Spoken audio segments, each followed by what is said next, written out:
Wow. Just wow. Anyways, let's. I see your face. That was exciting. You yelled in Yes. my ear. I'm gonna turn down my volume a little bit. Okay, go ahead. Sorry, but yeah, Kick us off. that was very exciting. But let's not get a hold of ourselves. let's do this intro. Okay. So, hello, welcome everybody.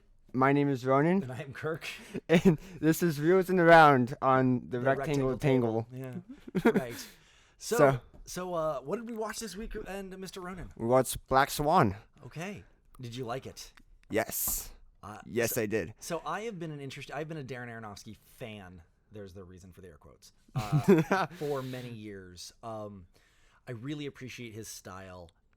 What's funny is like two of the three films he had done before this, I really didn't like. Like Pi, his first real film, I don't like at all. It's beautifully made, but I have some real functional issues with it. And then Requiem for a Dream is one of the best movies I've ever seen, but you couldn't pay me to watch it again because it is so stressful. And then The Fountain is so crazy. And then I'd never seen Black Swan, and I just saw it today. And again, it's so stressful. But his style is evocative. You can't passively watch it. It forces you to give a damn. And watching this movie, like eyes closed, legs crossed, like, oh my gosh, can't look away. But it's beautifully directed. Yes. Yeah. Should we go on to next slide? Sure. Okay, so yep, as we talked about, the director Darren Aronofsky. Darren Aronofsky, yes. Yeah, aka your twin. Yeah. No. First off, very Brooklyn. And he's a solid 14, 13 years older. I think he was born in 69. I was born in 82. But I mean, I put that picture on there. Where's your same same style of hat? Look like the same kind of beard. What's really same funny, kind of face structure. Like I can see you smiling like that. What I think is really funny is when I was in film school, they started talking about like those hats weren't popular in the early 2000s. Okay. And so there was a big joke about the film how you could spot a film director by the type of beard and the ball cap you wear. like, is it a sports team? Is it a? So for years I wore a SAG Indie hat and had a beard, and Darren Aronofsky and I. You just need the glasses. Yeah. So there are only two films. I checked his rap sheet today. There's only two films of his that I've not seen. Mother is one of them. Okay. And Noah, I have not seen either, just because it didn't look like my cup of tea. Anyways, writer Mark Heyman. Yep. Skeleton Twins is the producer and writer of Strange Angel, which is a show, I believe. Okay. Producer of Zipper, and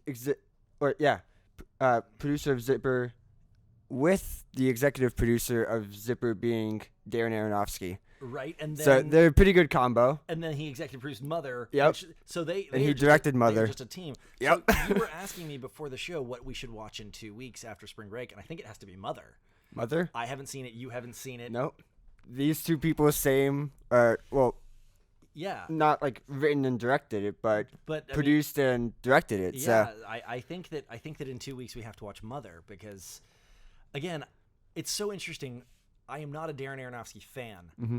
I don't actually like lots of his movies, but like I'm such an admirer of his style because you can't passively watch it. Oh yeah, he's very good. Yeah, I was gonna say, especially after watching Black Swan, very convincing. This is your first Aronofsky film, yes? Yes, it is. Yeah, no, So let's talk about the cast. We have Natalie Portman. So Natalie Portman's an interesting one. Have you seen The Professional or Leon? A Luc Besson film from the mid to late 80s, early 90s? No, I have not, no. That is how Natalie Portman got her start. She was 12, I think, in the 13, and she plays a hitman at 12 or 13. Interesting. Her family gets killed by a corrupt cop, and a hitman takes her under his wing, and it's played by some dude whose name I've just forgot. And man, that's going to embarrass me later when I remember. It's not Luc Besson. That's the name of the director. This is embarrassing. Anyway, it's a great film. She then got her later start, of course, as you have in here, as Padme in Star Wars. Mm-hmm. She's in the MCU as Jane. And has been tapped to be the new Thor. Yeah. When they're going on to make more, and she's going to be the new Thor, and of course she is the chick in V for Vendetta where she shaved her head for realsies, which is pretty insane. Yeah. Mila Kunis played the Black Swan. She's the voice of Meg Griffin, for those who don't know that. But also that 70s show, Ted, Bad Moms. Sarah Silverman. Not Sarah Silverman. Gosh, what's the name of that movie? Forgetting Sarah Marshall. She plays the love interest in Forgetting Sarah Marshall. Yeah, she's great. Vincent Cassel. Yeah, tell us about him. Westworld, Satan, Eastern Promises. He spent he is French. He spent most of his early career, 90s, early 2000s, in French movies. Yep. I don't want to go so far as to say his big entrance into American cinema was Ocean's 12, but that's the first thing I saw him in. He was the villain. I see. Villain in Ocean's 12. And he was the breakdancing cat burglar, which is a little... Yes, it's as lame as it sounds. Interesting. And then, of course, Barbara Hershey. Plays Erica Sayers, the mom. Yep. Also the queen. Insidious. Yep. One of my favorite horror movies. Is it? Yeah. Why is that? I don't know. Okay. I want to say it's because of the song choice. Tiny Tim. Tiptoe Through the Tulips? That's okay. Interesting. Once Upon a Time, Harry and Her Sisters. Hannah. Hannah and Her Sisters. Cool. Apologies. No, that's fine. No, and this is... It was a really great cast. We also had cameos from Sebastian Stan, and it was... and one of the other dancers is Ksenia Solo. If you ever watched Lost Girl, which I know you didn't, but other people out there have. I got to see her at Dragon Con 3 years ago, and I was in love. Ksenia Solo, big fan. Yeah, it was a great cast. Yep. You got us a video this week. Yes, I do. So I guess we could go straight into it. So, little background. The reason why we chose Black Swan is, funny enough, Instagram. My Instagram, by the way, is Ronin Coolbar. At Release the Creative with a K. Shameless plug. Shameless plug. Anyways, so yeah, I saw a BTS video of one of the scenes. It's quite spectacular. Well, before we actually go to this, let's talk about the camera work in general in this film. Oh, yes. What did you, I could do an entire podcast on the camera work, but let's talk about what you noticed. Mirrors. Oh my gosh, so much glass. So much glass in this film. Yes. Mirrors and glass. He loved reflections. And they were kind of interestingly low quality-ish mirrors because there was lots of warping in them. So much so that I'm wondering if they brought in bad mirrors or if they added warping, because there was a lot of affectation in the glass, which modern dance studios don't have. They have really nicer mirrors, and so it's interesting to me how much warping there was in the glass, and how in the stairwells and places there wouldn't have been reflections, they added mirrors. There was just everywhere you looked, there was a reflection in this, and they played into that a lot, where the reflection was doing a little bit different thing, or yeah, and I was just about to add, any dancers out there, we know in ballet studios there's a ton of mirrors, but as Kirk was saying, mirrors and stairways, that's a new one for me. Well, no, and the thing is that as a filmmaker, I will say, and they're hard to deal with, too. They're hard to deal with, and dance films specifically, the shots are very calculated, the shots are very controlled, and in this, it's lots of handheld, lots of erratic camera, and I say erratic, but they clearly weren't. They had to have been planned, but they felt fluid. Yeah. And then, there was mirrors in the mom room, there was mirrors in the bathroom, there was mirrors in her bedroom.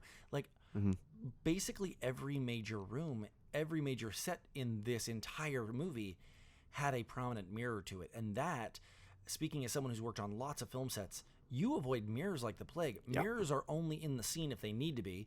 Mirrors are only, and obviously they needed to be, but there was so much glass, so much reflections, so much it was a daring choice, and they crushed it. Yeah.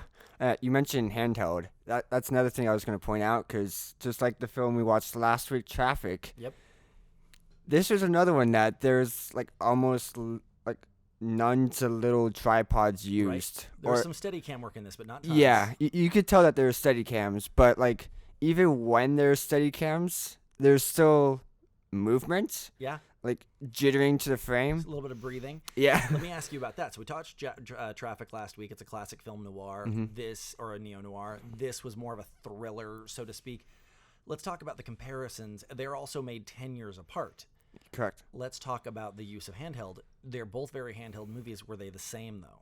No. What was different? I feel like with Traffic, they were like handheld position, or not handheld positions, but like you could see like they were handholding something that like we would have put tripods for. Right. And this one is different? While this one, there's a lot more like, oh, this could be a tripod, but then like 4 seconds later, it moves like across the room. Interesting. So like, there's a lot more thoughts and like purpose for the handhelds, and plus, since it's a dance film with choreography, you kind of need it to be handheld as well. I think from my perspective, the actual big differences are that Traffic was early in handheld, and it was meant to feel shakier, whereas this was meant to feel unsteady, which is not to say shaky. This one, it was meant to feel breathy, and it was meant to feel loose. It wasn't meant to feel rigid and structured, whereas Traffic, they wanted it to feel like a cop film. They wanted it to be a little bit more shaky. A little bit more actiony. And if I was being super honest, and this could be not true, but this is 10 years later in the craft. In 99, 2000, when Traffic was coming out, handheld was not something people were experienced doing. It wasn't something you did in films very often. Yeah. 10 years later, it was. And so I think a part of this might be that cameramen, there was a little bit more of an art form to how to do it. Whereas when Steven Soderbergh said it, they were like, "Let's do it handheld." He was like, "Okay, yes, let's see how that works." Where 10 years later, it was something a little bit more practiced and skilled. I could totally be wrong, but I will say that as I have watched handheld develop since the late 90s when it started hitting the film, the style and the techniques of handheld has drastically changed. Yeah. But this you take a look at the shot. You pulled up as a really cool example, and I like it. Attack it! Come on! Attack it! Attack it! Come on! So as you can see there, the behind the scenes was on the bottom. The actual Let's do film it one more time. was on the top. Oh, that's Oh, better. even better. Yeah, let's do that. Attack it! Attack it! Come on! Attack it! Attack it! Come on!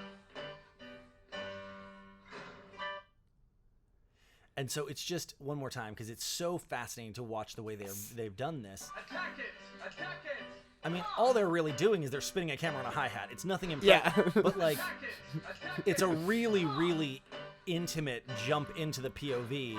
And I really, really love the way they did that. I think that it's a very interesting use of that technique. Yeah, I haven't seen that done before.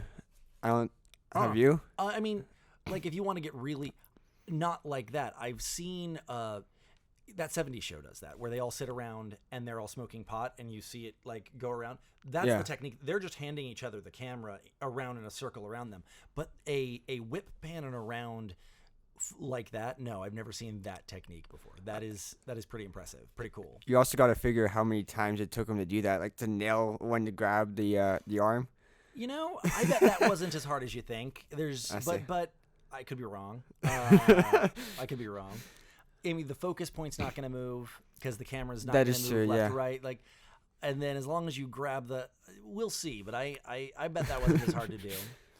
Okay. So budgets, awards, and ratings. The budget was $13.6 million, which is relatively low. I know. I was thinking the same thing. Especially for something with this high of a cast. Yeah. 2010. I mean, Natalie Portman was at the top of her game. Mila Kunis was on the rise. Vincent Cassel had just done Ocean's 12. Like, this was Sebastian Stan was a no one.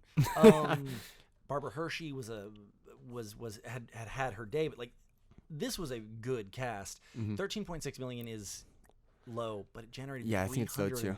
30. Nobody lost their job over this one. This one's a good one.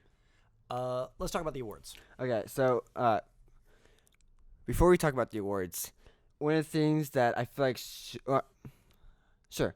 So awards won, performance by an actress in a leading role, I think she. Is Natalie Portman. Yeah, Natalie Portman. I think she more than. Crushed it. Yeah, crushed it. Crushed it. Yep. More than deserved it.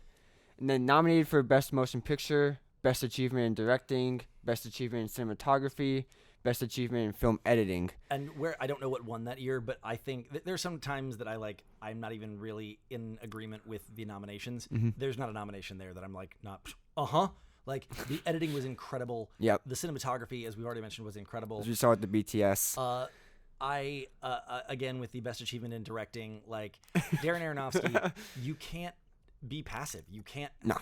He forces you to have an opinion. And then Best Picture. Again, I don't know what won in 2010, but this was clearly one of the better movies that year. Yeah. It got an 8 out of 10 on IMDb, 85% on Rotten Tomatoes, and a 79% on Metacritic. And for those who watched my old show, Kirk and Corey, when we used to do movie by the numbers, 79% Metacritic is really high.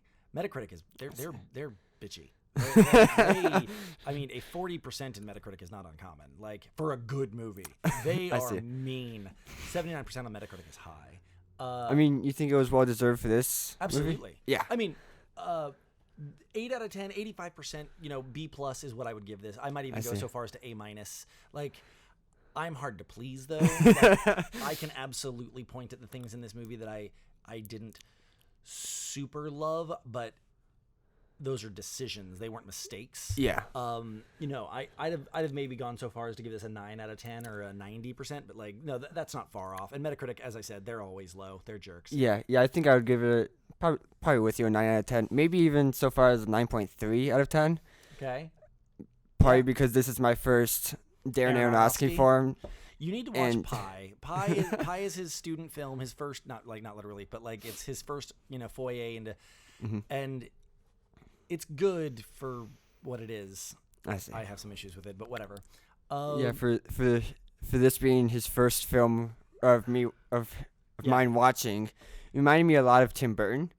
No, it's interesting. You said that while we were watching it. Mm-hmm. Tim Burton was one of my favorite directors for many, many years. I see them as being so different, but I would have never compared them, but you're right. I absolutely know what you're referring to. I see that connective tissue. I would never have found, like, I store them in such different parts of my brain, and I see their strong suits so differently. Tim Burton is so much more controlled, and Darren Aronofsky is so much more kinetic. I never feel loose and out of control in a Tim Burton film. It's always off, but it's very fluid, and Darren Aronofsky is always so kinetic and so jagged. I see. But that having been said, the themes and the darkness and the tones, the creepiness. I just saw you like shriveling up in fear while watching it. The scene where all the pictures come alive was. There were several scenes in this movie that I was like, Darren Aronofsky's a bad man. The only way I will be able to recover from this film is in a therapist office with dolls. Like, it is an abusive film to watch in a very positive way. Usually, you don't conflate those particular sets of words. But no, I really enjoyed this one. This one might take. So my favorite Aronofsky film has always been The Wrestler, which is amazing. Okay. This one might beat out The Wrestler. Might top it.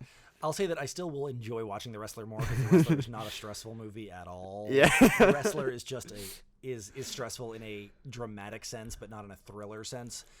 But I think I enjoyed this movie more than The Wrestler. Yeah, and I keep on hearing the saying, like, the movie is only as good as the people you watch it with. Yeah. And watching this movie with you, like, when things got creepy, like, at first I was like, and I peeked over and saw you shriveling up as fear, like, maybe a tiny bit more than I was. And I just, like, laughed out of it. No.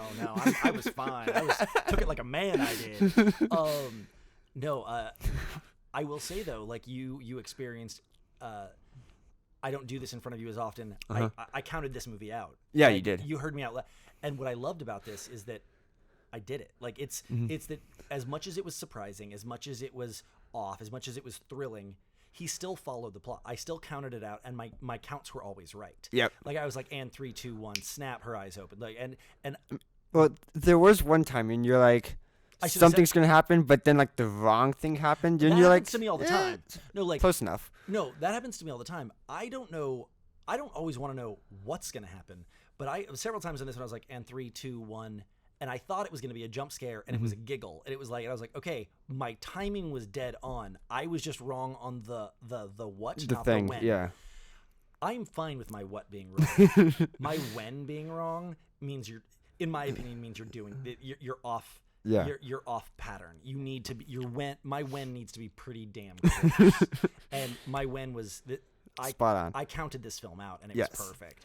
And to make you question and to think of things as well. Sure. I'm gonna compare this film to another one. Okay. Not an Edgar Wright film. Okay, goody. I don't exactly know who directed this one. Okay. Life of Pi. Life of Pi. Interesting. No, I don't know who directed that. Yes, I do. Was it Ang Lee? Was it Ang Lee, Life of Pi? Couldn't tell you. You should know that. Tell me what is the comparison? So It's Ang Lee. I was correct. Okay.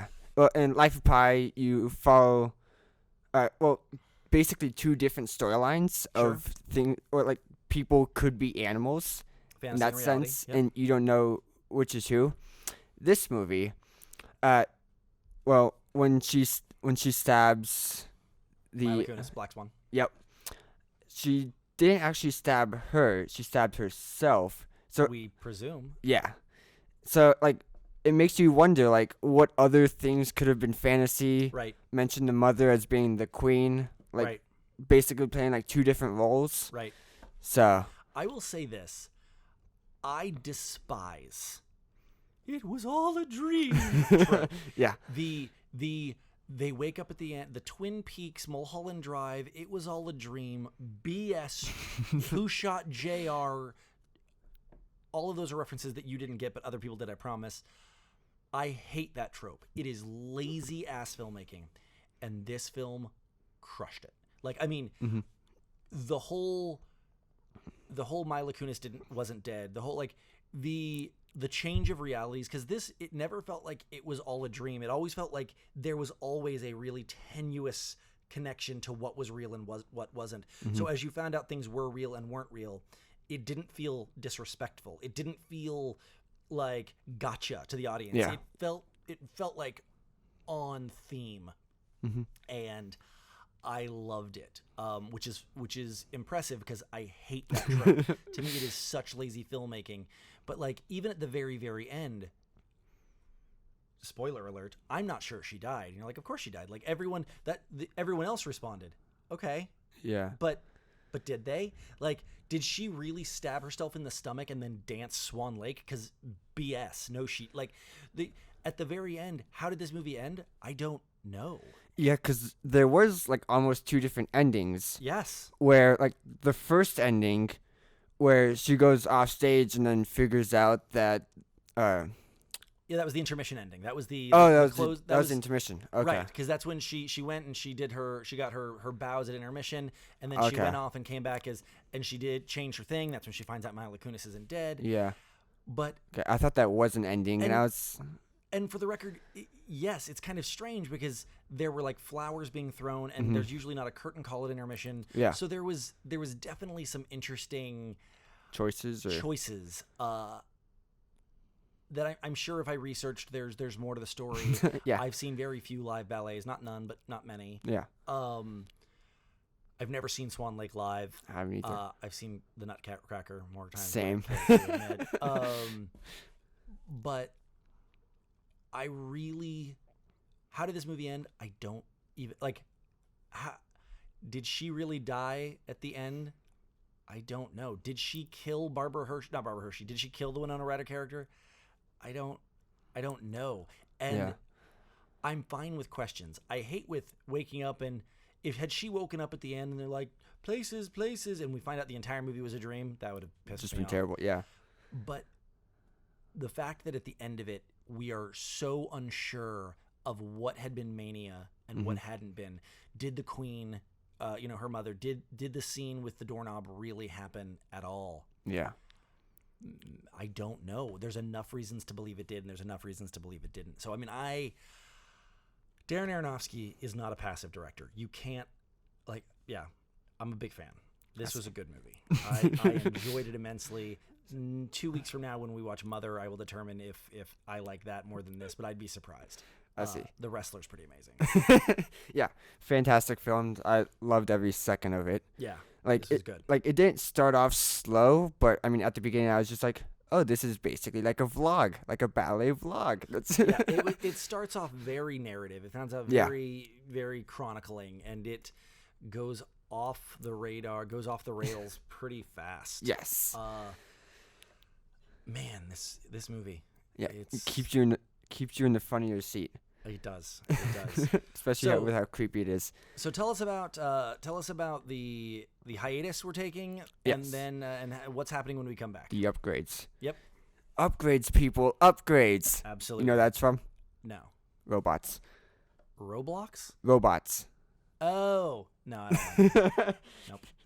Nope. Anyways, so spring break's happening. It's an intermission for students, so it shall be an intermission for us. Yep. And after our intermission, yes, you can throw flowers, Yeah. as you saw in this film. Absolutely. But after this intermission, we're going to change things quite a bit. Well, no, I mean the show will be mostly the same. We're just gonna make it live. Yeah, we're going to make it live. Instead of premiering on Wednesdays at 3, it's going to be premiering on Tuesdays at 6:30 p.m. 6:30 p.m. and it'll be exactly like this, but we're going to be live and taking, if people wanted to chime in and throw in questions or throw in comments or whatever, we will be here. Or tell us what you thought. Yeah, watch the movie ahead of time and talk to us about the film. I think it'll be an interesting change. Fun. And if people want to, maybe not the first week or second week, we might even start taking call-ins. Oh yeah. Bring you Hello, up. hello. Yeah, but I think Just it'll be big fun. brother you. Yeah.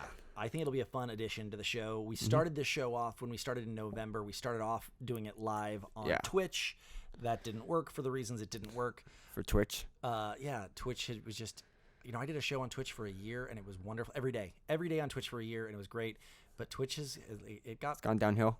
I don't know. I didn't have nearly as many problems during that year as we did during the 2 months we were trying to use it. So. But I've been doing a couple of podcasts on YouTube Live recently, and that's where working. we're gonna be going live at YouTube Live. It'll be on the same channel. Pencil in your calendars. Yeah, 6:30 p.m. is on Tuesday. Yep. And it'll be a good time. Yep. Awesome. Anyway, thank you so much for joining us. We will see you in 2 weeks after spring break. I've been Kirk. That would be.